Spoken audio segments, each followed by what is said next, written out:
अक्षराजी ताठे. आज आपण वैजापूर मतदारसंघात आलेलो आहे. वैजापूरमधील काय समस्या आहेत, लोकांच्या काय भावना आहेत, त्या आपण जाणून घेतलेल्या आहेत. आता आपण नगर अध्यक्ष पदाचे उमेदवार असलेले शिंदे सेनेचे संजयजी बोरनारे यांच्याकडे आलेलो आहे. त्यांच्याकडनं जाणून घेणार आहोत की काय आहे परिस्थिती आणि काय सध्या चित्र आहे. काय सांगा. सर्वात वाईट परिस्थिती झालेली आहे अंडरग्राऊंड. यांनी अंडरग्राऊंडचे कामं जे केले 109 कोटीचे, 105 ते 109 कोटी रुपये आता त्यांच्या पुस्तकामध्येच आहे. परंतु 1% जनतेला त्याचा फायदा झालेला नाही. प्रत्येक ठिकाणी चंबर फुटलेले, कुठंतरी चंबरमधून घाण पाणी वर येतं आहे आणि इतकी दुर्गंधी झालेली आहे. प्रत्येक वार्डामध्ये जा, कोणत्या कॉलनीमध्ये जा, एकदम वाईट परिस्थिती या लोकांनी करून ठेवलेली आहे. काय सांगाल. आता अनेक लोक म्हणजे शिंदे सेनेचे भाजपकडे जाऊ लागलेले आहेत. याच्याकडे कसं बघता, कारण अनेक उमेदवार पण आता नगराध्यक्ष पदाचे उमेदवार पण काल भाजपमध्ये गेले फुलंब्रीचे.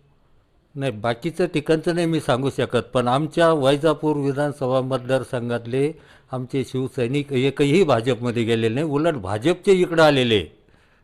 आता काय चित्र वाटतं तुम्हाला की आता विकास कोणत्या कोणत्या मुद्द्यावर वैजापूरचं लक्ष आहे. विकास तर एवढा करावा लागणार आहे. यांनी एवढं काही फाडून ठेवलेलं शहर आहे, आम्हाला ते प्रत्येक ठिकाणी शिवायचं काम आम्हाला करावं लागणार आहे.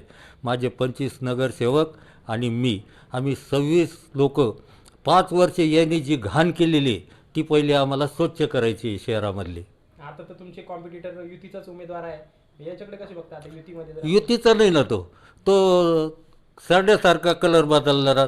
5 वर्ष झाले का ह्या पक्षातून त्या पक्षात जाणारा. आत्ता उभाटातून 1 वर्षापूर्वी ते इकडं आलेले. ते कसं काय म्हणता येईल महायुतीतले नाही ते. काय सांगाल. आता अनेक प्रश्न आहेत. सगळ्यात जास्त कोणता प्रश्न वैजापूरकरांना जाणवतो. वैजापूरमध्ये सर्वात मोठा प्रश्न आहे पिण्याच्या पाण्याचा. पिण्याचे पाणी म्हणजे झाले 20 वर्षापासून वॉटर फिल्टर बंद आहे.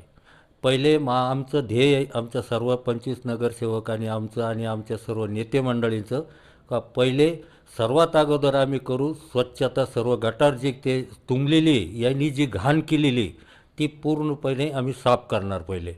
त्याच्यानंतर आम्ही वॉटर फिल्टर चालू करणार.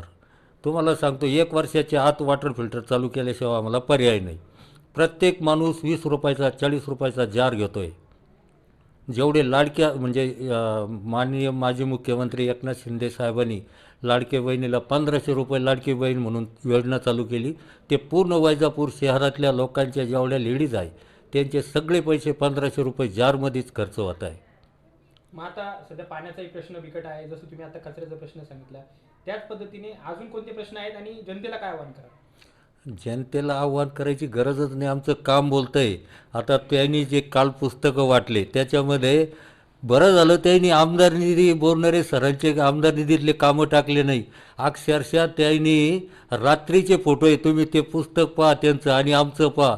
आमचे जे कामं आहे ते क्लिअर दिवसा फोटो काढलेले कामं आहे. त्यांचे जे फोटो आहे पुस्तकामधले ते रात्रीच्या टायमाला गुपचूप येऊन मधून फोटो काढून त्यांनी त्यांचे फोटो ते काम आम्ही केलं. जे आमदार बोरनारे सरनी केलं ते म्हणतात ते आम्ही केलं. ते प्रत्येक ठिकाणी पेस्ट कॉपी करताय. ते पेस्ट कॉपी करू शकता पण माझे नाही करू शकत, कारण की मी रोज 14 ते 15 किलोमीटर फिरतो. त्यांना म्हणा तुम्ही रोज किती किलोमीटर फिरू राहिले. त्यांच्या पायाखालची वाळू घसरलेली आहे. विजय तर 100% आमचाच आहे. आता प्रदेशाध्यक्ष रवींद्र चव्हाण येत आहेत. तसं शिंदे सेनेकडनं कोण कोण आता प्रचारासाठी येणार. नाही आले तर काही अडचण नाही, पण शक्यतो आम्ही ना आमच्या विकासाला लोक मतदान करणार आहे बरं का. 100% कुणीही येऊ त्यांचे. आणि मागच्या वेळेस पण त्यांचे काही नेते येऊन गेले. मागच्या पंचवार्षिकला एक त्यांचे मंत्री येऊन गेले, मी नाव नाही सांगत. त्यांनी सांगितलं होतं मी वैजापूर शहर हे दत्तक घेतो. मग दत्तक घेतलं तर त्यांनी एखादा रुपया का होईना त्यांनी दिला का तेवढं आज त्यांनी जाहीर करावं त्यांच्या मिटिंगमध्ये सभेमध्ये. आता सध्या अनेक लोक जे आहेत वैजापूरकरांचे मतदार, त्यांना काय सांगावे की आता नाही, लोक तर भूल थापाला बळी पडणार नाही, कारण की त्यांचा 20 वर्षाचं लोकांनी कामं पाहिले आणि आमचे 2.5 वर्षाचेच कामं पाहिले. 2.5 वर्षामध्ये जो विकास केला शहराचा त्यांनी 20 वर्षामध्ये काय केला, काहीच नाही केला. त्यांनी फक्त एवढंच केलं, आमचे कामं त्यांच्या पुस्तकामध्ये चोरून टाकून दिले.